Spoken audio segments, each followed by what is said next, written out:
చాలా సింపుల్గా అయిపోతుంది. రెగ్యులర్గా మీరు పూర్ణాలు ఏవైతే చేస్తారో దానికంటే కూడా ఇది కొంచెం డిఫరెంట్గా ఉండబోతుంది. ప్రొసీజర్ అని చాలా సింపుల్గా ఎక్కువ టైం లేకుండా ఏ విధంగా ప్రిపేర్ చేస్తారన్నదే ఈ వీడియో. మరి లేట్ చేయకుండా లెట్స్ స్టార్ట్ అవర్ ప్రసాదం రెసిపీ.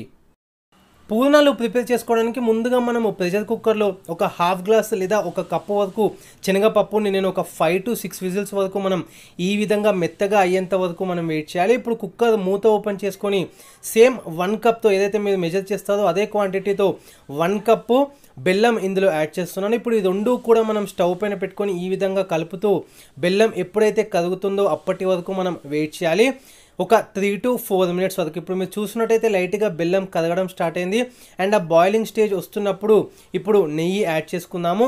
ఒక స్పూన్ నెయ్యి కూడా యాడ్ చేసుకున్న తర్వాత బాగా మిక్స్ చేసుకోండి. లో ఫ్లేమ్లో మాత్రమే ఉంచండి, ఎక్కడ మాడిపోకుండా.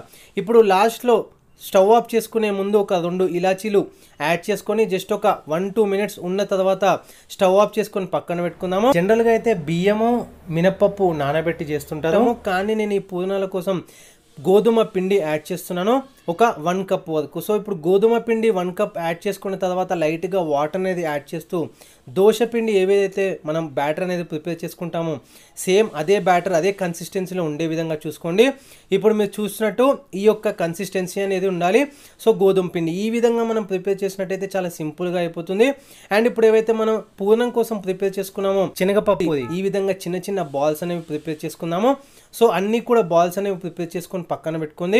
ఇప్పుడు మనం గోధుమ పిండి ఏదైతే మనం ముందే ప్రిపేర్ చేసి బ్యాటర్ రెడీగా పెట్టుకున్నామో అందులో ఇది లైట్గా డిప్ చేసి మొత్తం కోటింగ్ అనేది బాగా పట్టియాలన్నమాట.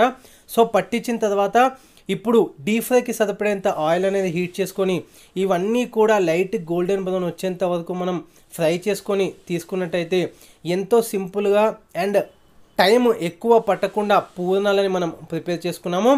చాలా సింపుల్గా అయిపోతుంది. ఈ విధంగా ట్రై చేయండి. ఎక్కువ టైం లేనప్పుడు ప్రసాదం రెసిపీ కోసం